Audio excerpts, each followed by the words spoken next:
Okay, just a bit of tutorial for Blue Bossa. The beginning, the typical intro that I play. 2,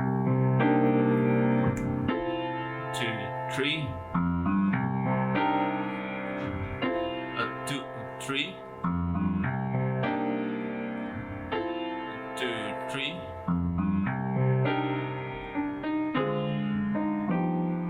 Are supposed to go together with the clash cymbal, so we kick together with the bass and drum.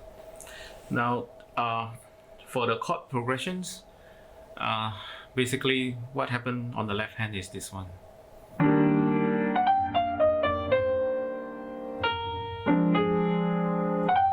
Sorry, this one. Or actually I do.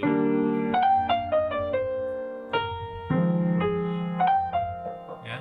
Then D minor 7 flattened 5th. Yeah, but I do.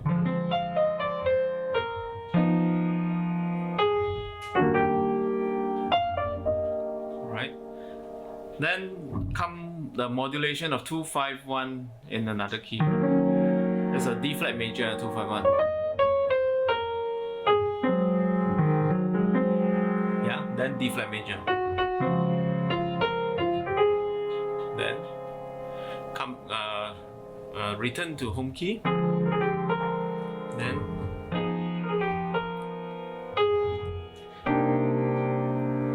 yeah, so that it is for the chords, and we proceed with the improvisations. So for improvisation, for scales, you know, basically it only involves 2 keys. So the first is C minor.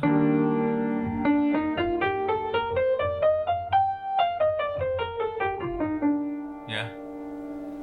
Then for D flat majors,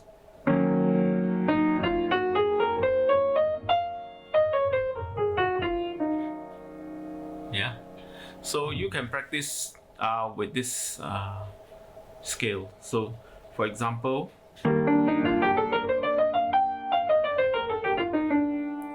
so you can do, so just like during your technical time.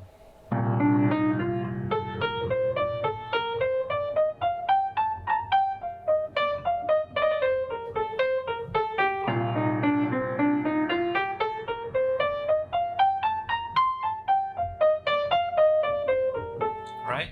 So the difference is just that now you have to play in the chord progression, but the right hand part remains the same. So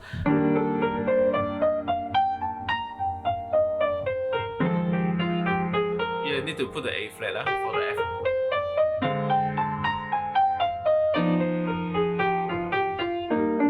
Yeah.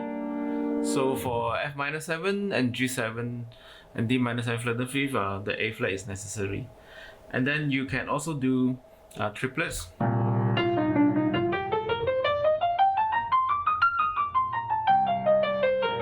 With the A flat.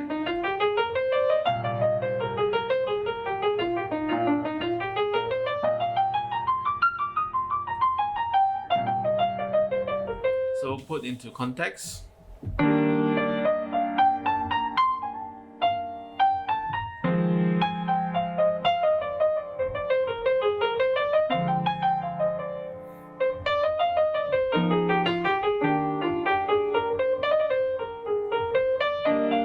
Yeah.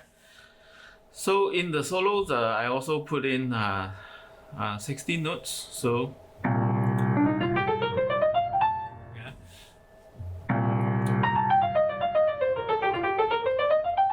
1, 2, 3, 4. 1, 2, 3, 4. 1, 2, 3, 4. 1, 2, 4, 4, 1, 4, 2, 3, 4. So got to be able to play in context. So 2,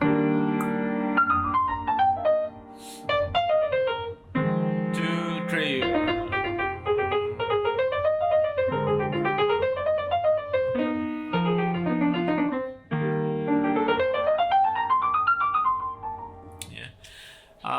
But when you play in fast, right, very important is to keep to the groove and the atmosphere of jazz. Atmosphere of jazz means something like this.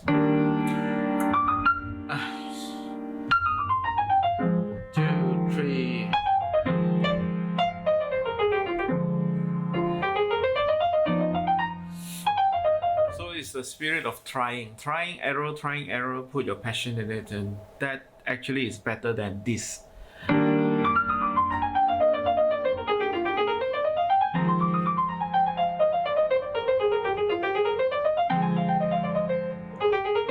This is not jazz, yeah.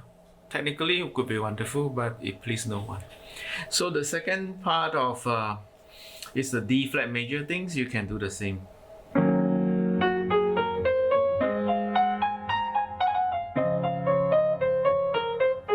See? Then triplets.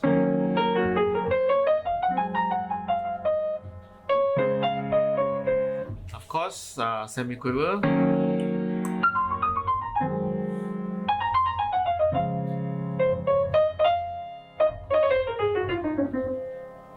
Right? So now, further, now is about the approach, chordal approach in improvisation. I just want to introduce to you some extended chords for minor usage, and I base this using a more colorful way of extension. For example, C minor 7, we use minor major 7. This is C minor 7, but I'm using. Then you go. Yeah. Or both are fine. So what you have, the upper structure is this one. Yeah.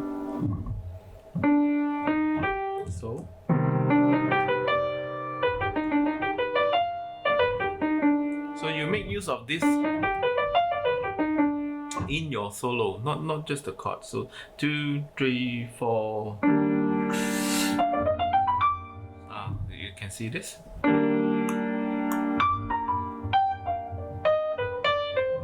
Yeah.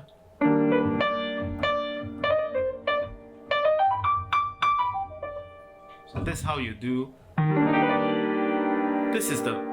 I want to say that you take it as the basic or the basis, the 基础 for a minor chord. So F minor 7. So this is how you play F minor 7 for your solo. So you move around this.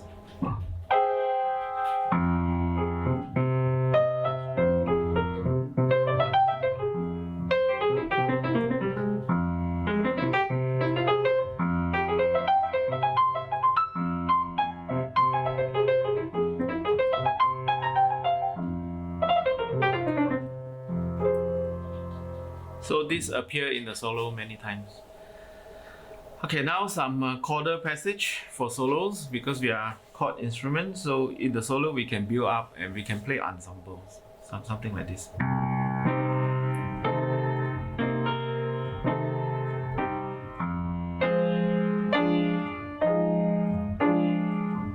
Yeah, very important. When you play, you feel like you're doing nothing, but the effect is there because you're playing ensemble. Let the sound just prolong and continue. The other one is 3 and 4. 3 and 4 and 1, 2. 3 and 3, 4 and 3 and 4. 2, 3,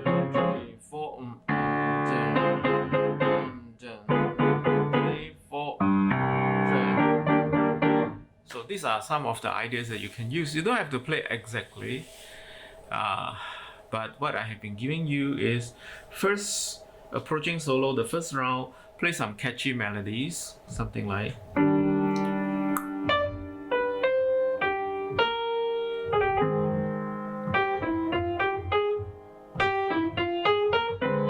So promise it must be very melodious, yeah, very melodious. Then the second round you can play a little bit more catchy, but more rhythmic and playing around with a lot of the offbeats like.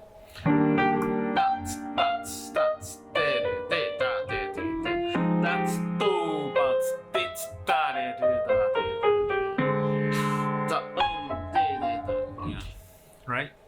Then the third round you can start running a bit, and then the fourth round you can build up. Then there's one more round, fifth round, so there's 5 rounds altogether. Just plan yourself, and when you come to solo, you plan first, but when you come to solo, you just carry on with whatever that your body moves. Right? Thank you.